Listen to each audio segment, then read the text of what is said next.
అక్క మహాదేవిది కర్ణాటక రాష్ట్రం శివమొగ్గ డిస్టిక్ ఉడితడి అనే చిన్న పల్లెటూరులో జన్మించింది ఆమె.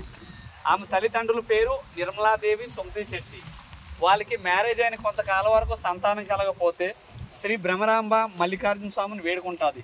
మాకు సంతానం కలిగితే అబ్బాయి పుట్టిన అమ్మాయి పుట్టిన నీకే సేవ చేసుకుంటారు, ఈ జన్మంటూ మా అమ్మాయికి పెళ్లి చేయమని చెప్పేసి కోరుకుంటుంది. వాళ్ళకి కోరుకున్న కొన్నాళ్ళకి ఈమె అక్కమాదేవి పుడుతుంది. అక్కమాదేవి అసలు పేరు మహాదేవి.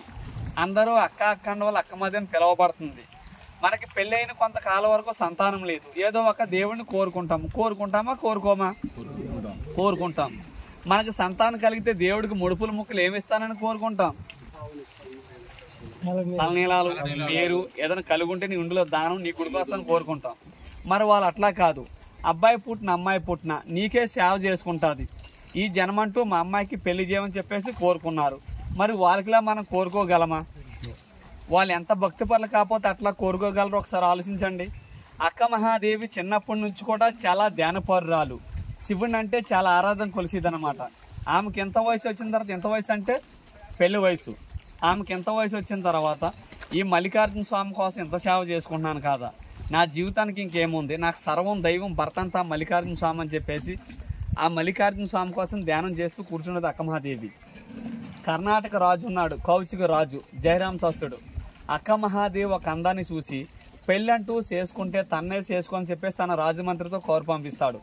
పలానా అమ్మాయి నేను పెళ్లి చేసుకోవాలనుకుంటున్నా, వాళ్ళ తల్లిదండ్రులకి మాట్లాడండి, వాళ్ళు ఒప్పుకొని పక్షంలో తల తీసేయమని చెప్పాడంటండి. ఇంతకుముందు రాజుల సంగతి మనకు తెలియదేం కాదు, ఇప్పుడు కూడా టీవీలో పేపర్లో మనం చూస్తూనే ఉంటాం. ఏం చూస్తుంటాం? చెప్పిన మాట వినకపోతే ప్రేమించిన ఒప్పుకోకపోతే చంపేయడాలు, యాక్సిడెంట్ పోయడాలు. అప్పటికిప్పటికీ తేడా ఉందా? లేదు. మంత్రి గారు వచ్చి అక్కమాదేవి తల్లిదండ్రులతో మాట్లాడతారు. మీ అమ్మాయిని రాజుగారు పెళ్లి చేసుకోవాలనుకుంటున్నారు, మీ షరతులేంటని అడుగుతారు. మా అమ్మాయి శివుడి వారానికే పుట్టింది, శివుడికే సేవ చేసుకుంటా తప్ప ఈ జన్మంటూ మా అమ్మాయికి పెళ్లి చేయమని చెప్తారు. వాళ్ళు కోపంగా హెచ్చరించి వెళ్ళిపోతారు అన్నమాట. ఎందుకంటే అటువంటి మహారాజు మాటనే ధిక్కరిస్తారని చెప్పేసి. అక్క మహాదేవి తల్లిదండ్రులు బాధపడుతుంటే అక్క మహాదేవి పూజ మందిరంలో చూసి మీరు ఎందుకు బాధపడుతున్నారు, అసలు ఏం జరిగింది అడుగుతుంది. ఇట్లా రాజుగారు సందేశం పంపించారమ్మా, ఇది సంగతి అని చెప్తారు. ఇది నా సమస్య, నేను తేల్చుకుంటాను, మీరు ఎవరు బాధపడొద్దు, ఎవరు రావద్దని చెప్పేసి అక్కడి నుంచి రాజుగారి దగ్గరికి వెళ్తుంది. రాజా నన్ను పెళ్లి చేసుకోవాలనుకుంటున్నారు కాదా, నేను చేసుకుంటాను కాదన్ను, నాకు 3 షరతులు కావాలి, ఈ 3 షరతులకు మీరు అంగీకరిస్తేనే పెళ్లి చేసుకుంటా, లేదంటే చేసుకొని అంటుంది. సర్లే నువ్వు చెప్పిన చెప్తానంటాడు. ఫస్ట్ షరతు ఏంటంటే మీ మతం నుంచి మా మతం మారాలి. అక్క మహాదేవి లింగాయత్తులు, రాజుగారు జయరాం శాస్త్రులు. రెండోది ఏంటంటే నేను పూజా మందిరంలో పూజ చేసుకుంటా, పూజ నుంచి వచ్చే వరకు మీరు నన్ను తాకరాదు. మూడోది ఏంటంటే నేను దాన ధర్మాలు చేస్తా, నువ్వెంత చేస్తున్నావు దేనికి చేస్తున్నావు నువ్వు అడగకూడదు. ఈ 3 షరతులకి మీరు అంగీకరిస్తేనే పెళ్లి చేసిన సత్యమేర చేసుకొని అంటుంది. రాజుగారు కొన్ని రోజులు ఆలోచించి సరే అని చెప్తాడు. ఈ 3 షరతులకి మనలో ఎవరైనా ఒక అమ్మాయిని పెళ్లి చేసుకోవడం కోసం ఒప్పుకోగలమా? ఆలోచించండి. ఒప్పుకోలేము. మరి అటువంటిది మహారాజు గారు ఒప్పుకున్నాడు. ఎందుకనగా ఆమె ఒక అందాన్ని చూసి. ఆమె కాకపోతే దేశం మీద ఎంతోమంది ఉన్నారు. రాజుగారు పెళ్లి చేసుకున్నాక 5 నిమిషాల పని, కానీ ఎన్ని రాజ్యాలు తిరిగి వచ్చినా అంత అపురూప చుందని ఎక్కడా చూడలేదన్నమాట. ఆమె అందరికీ దాసుడు అయిపోడు.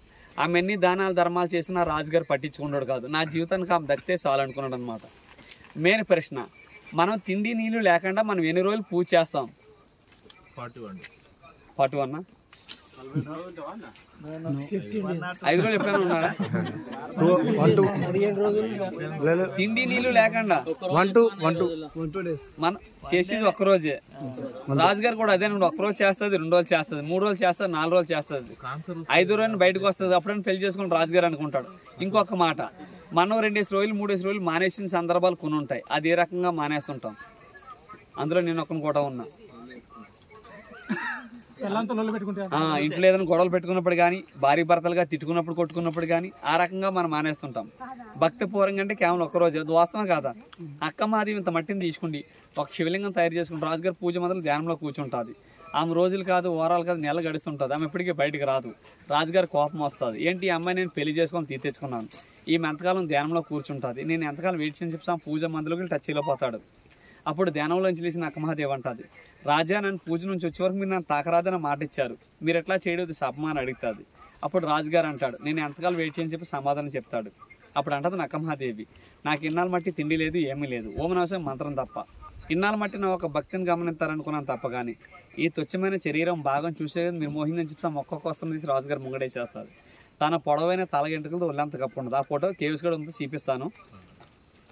ఆ మిన్నాల మట్టి తిండి నీళ్ళు లేకుండా ఎట్లా తపస్సు చేయగలిగిందని ఆలోచించలేదన్నమాట. మందమే చూసుకున్నాడు.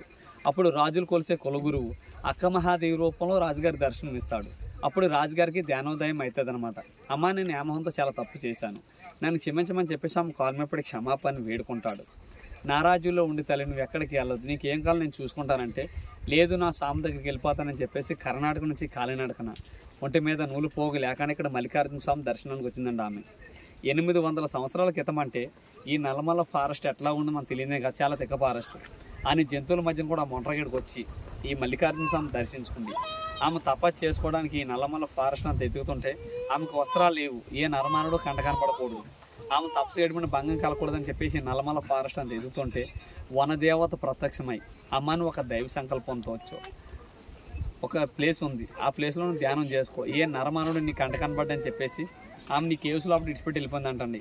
అక్క మహాదేవి కేవ్స్ లోపల 12 సంవత్సరాలు తపస్సు చేసిన చరిత్ర ఉంది ఆమెకి. ఆమె తపస్సుకు మెచ్చి భ్రమరాంబ మల్లికార్జున స్వామి ప్రత్యక్షమై ఒక స్వయంభూ శివలింగాన్ని నిలిపించారు కేవ్స్ లోపల. మన శ్రీశైలంలో ఉన్నది జ్యోతిర్లింగం అంటాం, ఇదేమో స్వయంభులింగం. మన శ్రీశైలంలో లింగానికి 1000 రూపాయలు పెట్టి మనోభిషేకాలు చేస్తుంటాం, లేదంటే పూజారులు చేస్తారు. ఈ కేవ్స్ లోపల ఉన్న లింగానికి న్యాచురల్గా అభిషేకం జరుగుతూనే ఉంటుంది. ఇక్కడ 365 రోజులు అభిషేకం పడుతూనే ఉంటుంది. ఆ పడే వాటర్ ఎక్కడి నుంచి వస్తుంది ఎవరికి ఎంత సెకండ్ ప్రశ్న అంటే ఇప్పటి వరకు. లింగం హైట్లో ఉంటుంది, పడుంది బుడుపు ఉంటుంది. ఆ బొడుపు నుంచి 10 మినిట్స్కి 15 మినిట్స్కి డ్రాప్ లింగం మీద పడుతుంది. లింగం ఇట్లా టచ్ చేయడం వల్ల చూస్తే కనబడుతుంది. అది సహజంగా పడే అభిషేకాన్ని అయితే ఎవరు ముట్టుకుని మైలుపరచదు, లింగం అయితే టచ్ చేయొచ్చు.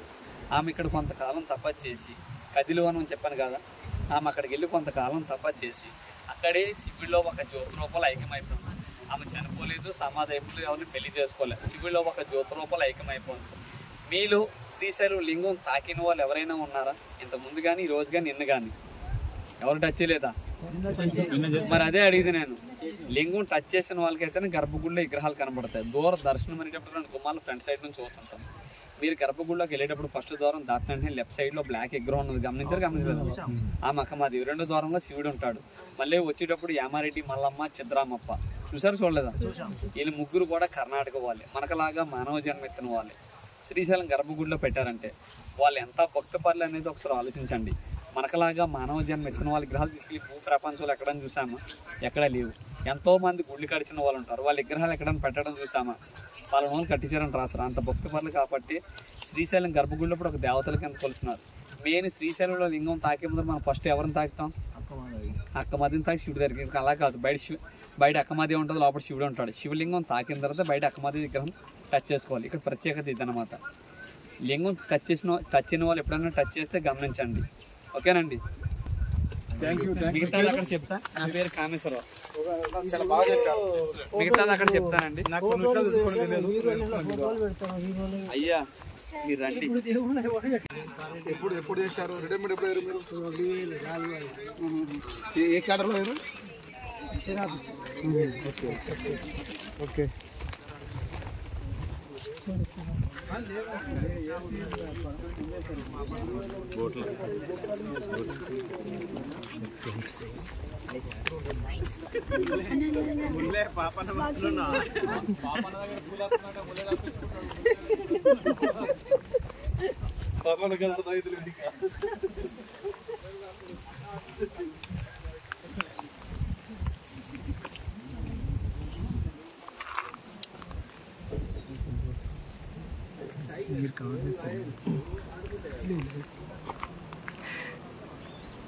Thank you bro, thank you for the video. చూడండి, ఇప్పుడు వరకు ఈ వీడియో మొత్తం నాకు హెల్ప్ చేసి మన బ్రదర్ కవర్ చేశారు. బ్రో మీ పేరు, మీరు ఎక్కడి నుంచి బ్రో? మంచిగా డిస్ట్రిక్ట్ చెందారు. Super, thank you bro. Thank you.